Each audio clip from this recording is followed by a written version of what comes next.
ज्ञान नहीं।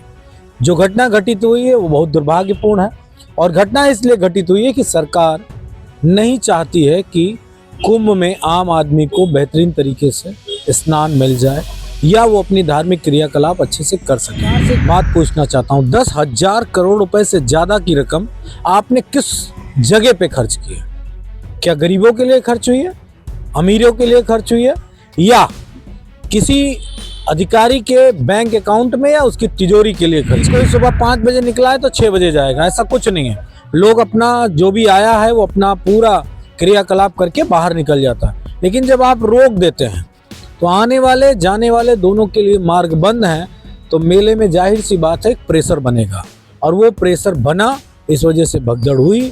और वहाँ पे प्रत्यक्षदर्शियों ने जो बातें कही, चश्मदीद गवाहों ने जो वहाँ अपने बयानात दिए हैं, वो ये बता रहे हैं कि वहाँ पर कोई भी पुलिस व्यवस्था उस तरह की नहीं थी जिससे कि लोगों को कंट्रोल किया जा सके। नमस्कार, मैं हूं आसिफ खान और आप देख रहे हैं news for nation. Prayagraj Mahakumbh में गंगा स्नान के दौरान बड़ी भगदड़ मच गई और भगदड़ मचने के बाद जो है वहाँ कई लोगों की मौत हो गई। विपक्ष लगातार जो है सरकार पर जो है वहाँ के सुरक्षा इंतजामात को लेकर सवालिया निशान खड़ा कर रहा है। हमारे साथ बातचीत के लिए समाजवादी पार्टी के प्रवक्ता मनोज यादव जी, क्या लगता है आपको किसकी लापरवाही से प्रयागराज में इतना बड़ा हादसा हुआ? अधिकारियों के महाभ्रष्टाचार के कारण ये लापरवाही है।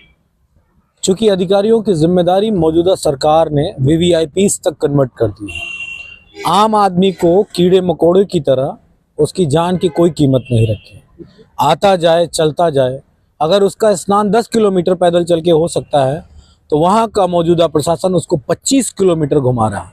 तो यानी कि उनके पैरों की थकान, उनके दर्द, उनकी तकलीफ का इस सरकार को कोई संज्ञान नहीं। जो घटना घटित हुई है वो बहुत दुर्भाग्यपूर्ण है और घटना इसलिए घटित हुई है कि सरकार नहीं चाहती है कि कुंभ में आम आदमी को बेहतरीन तरीके से स्नान मिल जाए या वो अपनी धार्मिक क्रियाकलाप अच्छे से कर सके। सरकार का सिर्फ एक ही इंटेंशन है कि सरकार उसका प्रचार प्रसार करके राजनीतिक लाभ ले ले। टीवी पे घटना के बाद मैंने कई चैनलों पे देखा, हर 2 मिनट के बाद कुंभ की भव्य विशालता का प्रचार किया जा रहा है। उस पर कोई ऐसा विज्ञापन नंबर नहीं दिया गया जिससे ये पता चल सके कि जो लोग मृतक हैं, जो लोग घायल हैं, उनसे संपर्क करने के लिए कौन सा नंबर। वो भी नंबर शायद बहुत देर बाद जारी किया गया, जब घटना के मेरे ख्याल से 10 से ज़्यादा घंटे बीत गए। मैं इस सरकार से एक बात पूछना चाहता हूँ, 10,000 करोड़ रुपए से ज़्यादा की रकम आपने किस जगह पे खर्च की है? क्या गरीबों के लिए खर्च हुई है, अमीरों के लिए खर्च हुई है, या किसी अधिकारी के बैंक अकाउंट में, या उसकी तिजोरी के लिए खर्च की है, या कोई ऐसा व्यक्ति है जो अपने मठ को पैसा उठा ले गया? ये बात बहुत जिम्मेदारी से कही जा रही, क्योंकि पूर्ववर्ती सरकार ने 800 करोड़ रुपए में बहुत शानदार आयोजन किया था। 800 करोड़ रुपए हो सकता है सुनने में आसान लगता हो, लेकिन रकम बहुत बड़ी होती है और उसका 10 गुना से ज़्यादा 10,000 करोड़ रुपए होता है। उसके बावजूद भी इतनी दुश्वारियाँ कि वहाँ के लोग ये बात कह रहे हैं कि यहाँ पे पीने के पानी की व्यवस्था नहीं है, शौचालय की व्यवस्था नहीं है। ठंडी रातों में वो लोग पुआल पे ऐसे लेट के खुले आसमान के नीचे पड़े रहते हैं। तो सरकार ने पैसा खर्च कहाँ किया, किस मद में खर्च किया?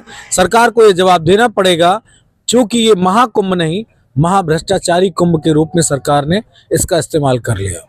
वहाँ के लोगों का कहना है, ये कल से ये बातें निकल कर सामने आ रही थी, वीवीआईपी जो कल्चर था उसके लिए जो बनाया गया था, वीवीआईपी गाड़ियाँ जो है वो घाटों तक जा रही थी और लोग 20 किलोमीटर पहले ही लोगों को रोका जा रहा था, वहाँ से पैदल चल के आ रहे थे।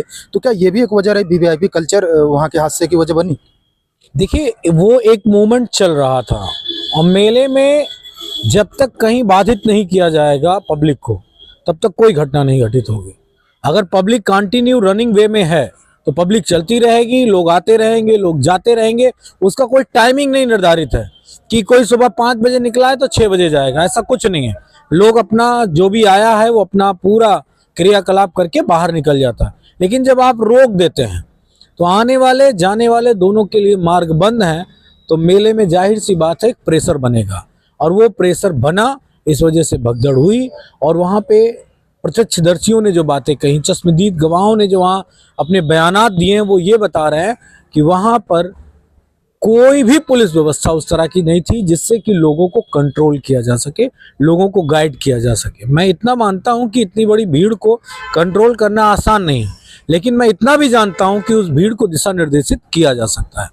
महाराज प्रेमानंद पुरी का एक बयान आया है कि उन्होंने बहुत पहले से कह रहे थे कि जो वहाँ पर जो है जो पुलिस प्रशासन की व्यवस्था थी वो सिर्फ वीवीआईपी के आवभगत में लगी हुई थी, और वहाँ पे जो मांग कर रहे थे काफ़ी लंबे समय से कि यहाँ पे जो सेना की ड्यूटी है सुरक्षा में लगाई जाए। इसको कैसे देखते हैं? अगर सेना की ड्यूटी वहाँ लगी होती तो क्या इस तरह की घटना होती? निश्चित तौर पे सेना का भी इस्तेमाल करना चाहिए था। कोई ऐसी परिस्थितियां हमारे देश में नहीं इस वक्त हैं कि सेना का इस्तेमाल नहीं किया जा सकता। लेकिन एक पाप किया था कुछ लोगों ने। जब अमित शाह जी गए तो उनको बड़े बड़े महामंडलेश्वर ने, बड़े बड़े शंकराचार्यों ने, और जो भी संप्रदाय के लोग, अखाड़ों के महंत थे, सब ने उनको नहलाया। ये बात मुझे समझ से मेरे परे थी कि एक राजनेता को इतने बड़े बड़े साधु संत नहलाएंगे तो मुझे लगता है ईश्वर प्रकृति नाराज होगी, क्योंकि ये हमारी पद्धति नहीं है, ये हमारा धार्मिक क्रियाकलाप का तरीका नहीं है।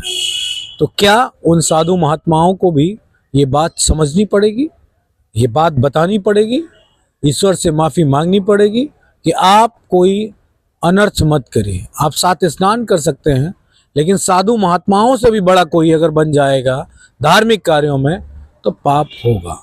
आपके राष्ट्रीय अध्यक्ष ने जो है इस्तीफे की मांग की है, इसको कैसे देखते हैं? क्या कि नैतिक जिम्मेदारी लेके इस्तीफा देना चाहिए? आईना दिखाया है हमारे नेता ने, अब देखते हैं वो आईना कैसे दिखता है योगी आदित्यनाथ जी को। शिवपाल यादव ने मृतकों को जो है 1 करोड़ मुआवजे की बात कही है कि 11,000 करोड़ अगर सरकार जो है वहाँ की व्यवस्थाओं में खर्च कर सकती है तो मृतकों को 1 करोड़ रुपया तो दे ही सकते हैं। ऐसा शिवपाल यादव सिंह आज तक तो नहीं दिया है सरकार ने। हमने कई घटनाओं पे मांग की है। सरकार बड़ी गरीब है, और गरीब इसलिए है कि वो लूटने का काम कर रही है, तो वो गरीबों को नहीं दे सकती और लूट रही है गरीबों का पैसा। इसलिए मैं उम्मीद करता हूं कि समाजवादियों की जो मांग है उसको ये सरकार पूरा करेगी, क्योंकि एक धार्मिक आयोजन है, हमारा पौराणिक मेला है और स्नान है। इसमें भी अगर पैसा नहीं देती तो सरकार की नीयत स्पष्ट और साफ रूप से झलक जाएगी कि सरकार बहुत कंजूस है, सरकार गरीबों की मदद नहीं करना चाहता। तो ये थे हमारे साथ समाजवादी पार्टी के प्रवक्ता मनोज यादव जी, जिनका साफ तौर पर कहना था। शिवपाल यादव ने भी कहा है कि जो वहाँ के मृतकों को कम से कम 1-1 करोड़ का मुआवजा दिया जाए। अखिलेश यादव ने भी भारतीय जनता पार्टी पर वहाँ की व्यवस्थाओं को लेकर जो है निशाना साधा है। तमाम जो बातें हैं वो निकल कर सामने आ रही हैं। वीवीआईपी कल्चर की वजह से कहीं ना कहीं लोग इस हादसे को जिम्मेदार मान रहे हैं कि अगर वीवीआईपी कल्चर करके जो रास्ते, जो रूट थे वो डाइवर्ट किया गया था, बैरिकेडिंग लगा के लोगों को रोका गया।